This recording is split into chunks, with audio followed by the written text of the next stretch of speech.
Have you ever walked away from a conversation feeling like something was off, but at the same time you couldn't clearly explain what exactly happened, almost as if you agreed to something you didn't truly want, said yes when deep down you meant no, trusted someone you shouldn't have trusted, and only later, when everything was already done, it suddenly hit you that you were manipulated?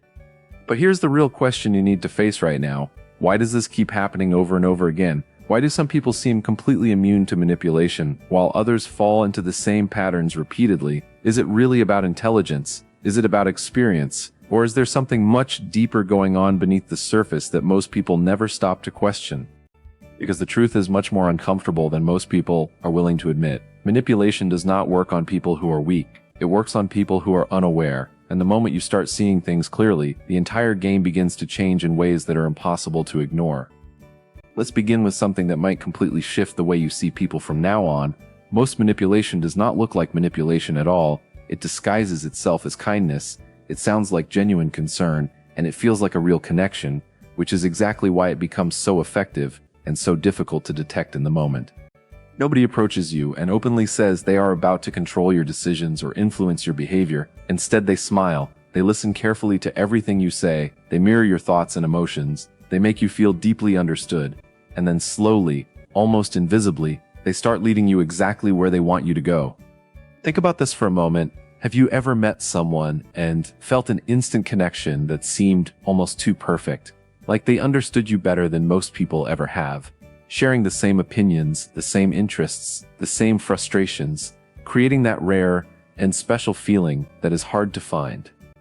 But what if that feeling, as real as it seems, is actually one of the oldest and most effective manipulation techniques ever used, something known as mirroring, where the person reflects your own personality back to you in such a precise way that your brain automatically lowers its guard without you even realizing it. When someone mirrors you effectively, you begin to trust faster than usual, you open up more deeply than you normally would, you attach emotionally much quicker than expected, and that exact moment, when your guard is down and your emotions are engaged, is where the real control begins to take shape. So instead of continuing to ask yourself whether you like someone or not, start asking a different question that gives you real power. Why do I feel so comfortable so quickly? Because genuine connection takes time to build, while manipulation often creates the illusion of instant closeness. Now let's go deeper into something even more powerful. Manipulation is never really about forcing you into something directly. It is about guiding your emotions in such a subtle way that your decisions no longer feel like decisions, and whoever manages to control your emotions ultimately controls the choices you make. Have you ever felt guilty for saying no to someone, as if you owed them something even when logically you knew you didn't, and that uncomfortable pressure pushed you to act against your own interests, even though a part of you resisted it? That feeling is not random or accidental. It is often carefully created, because manipulators use guilt as a tool to keep you under control, reminding you of past favors, positioning themselves as victims, and using phrases that make you question your own character. They might say things like they thought you cared, or suggest that they will just handle everything alone, creating a sense of responsibility inside you that was never truly yours. And in that moment, you stop making a conscious decision and start reacting emotionally. So here's a simple but extremely powerful rule that can change everything. If your decision is being driven by guilt instead of clarity, then it is not truly your decision, and you need to pause, step back, and ask yourself whether you would still say yes if that feeling of guilt simply did not exist. If the honest answer is no, then your real answer should also be no, even if it feels uncomfortable in the moment, because that discomfort is often the price of protecting your autonomy. Now let's talk about something even more dangerous, something that turns manipulation into an addictive cycle that is incredibly hard to break once you are inside it: the emotional highs and lows created by inconsistent behavior. Some people will elevate you, compliment you, validate you, and make you feel like the most important person in their world, creating an emotional high that feels almost impossible to replace. And then suddenly, without warning, they withdraw, become distant, cold, and unpredictable. At that point, your mind starts racing, trying to understand what went wrong, questioning your own actions, and searching for ways to fix something that you may not have even caused, which leads you into a cycle of chasing their approval. Without realizing it, you become attached to the feeling they created, constantly trying to get back to that initial high. And this dynamic is not random. It is based on a psychological principle known as intermittent reinforcement, the same mechanism that makes gambling so addictive. Because you never know when the reward is coming, you keep investing your time, your energy, and your emotions, hoping that the next moment will bring back that same feeling, and that uncertainty becomes the very thing that keeps you hooked.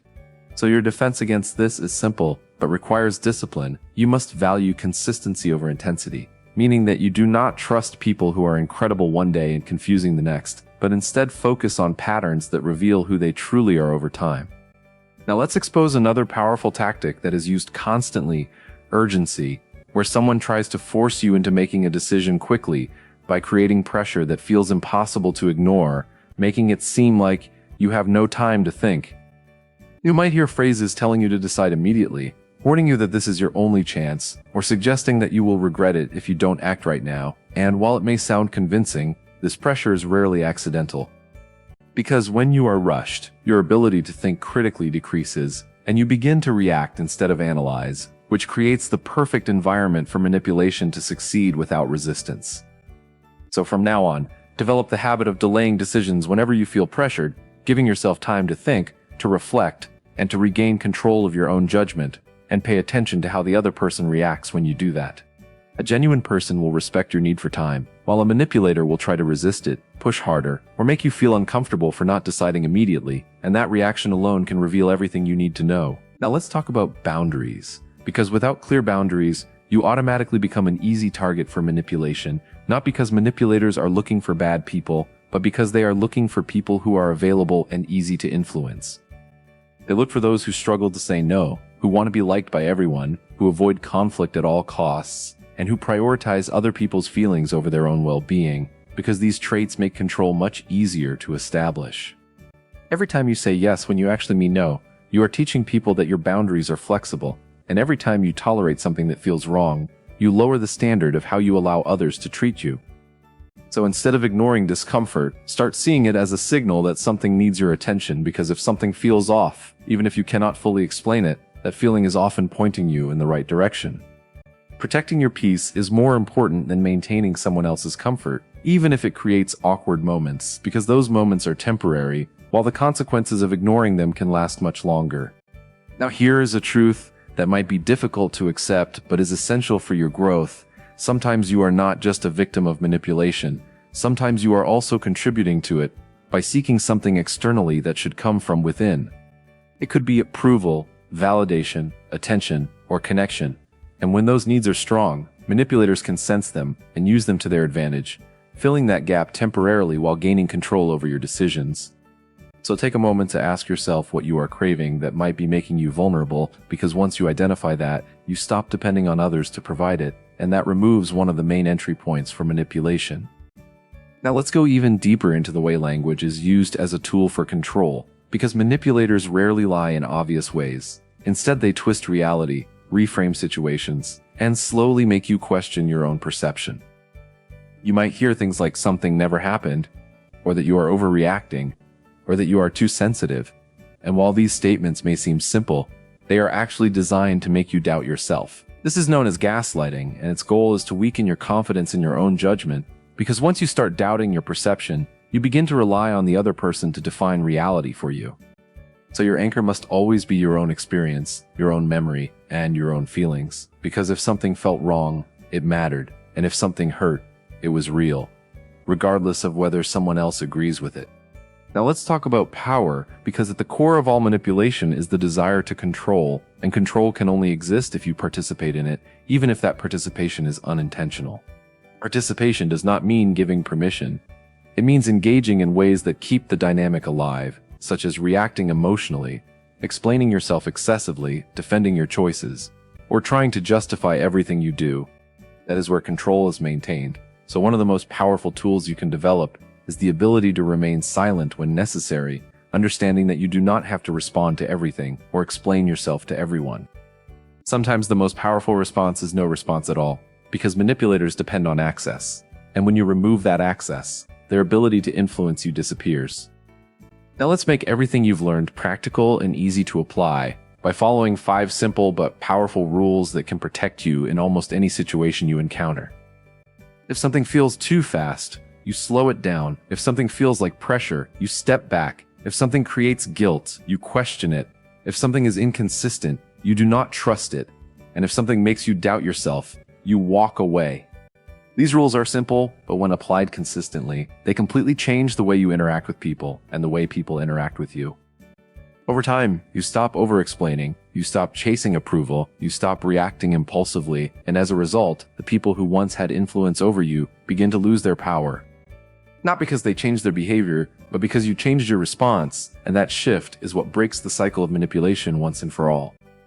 The most important part is that you do not become cold or distant, you simply become selective, choosing carefully who gets access to your time, your energy, and your attention. Because manipulation only works when doors are open, and now you are the one deciding who is allowed to walk through those doors.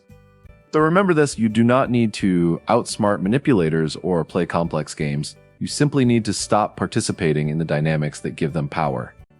The moment you stop reacting automatically, the moment you start observing more carefully, and the moment you begin trusting yourself fully, you become someone who cannot be easily controlled. So the next time something feels off, do not ignore it, do not try to rationalize it, and do not explain it away. Instead, pause, look closer, and ask yourself whether this situation aligns with who you want to be. If the answer is no, then you already know what needs to be done, and when you act on that consistently, you will not only avoid manipulation, you will rise above it completely and permanently.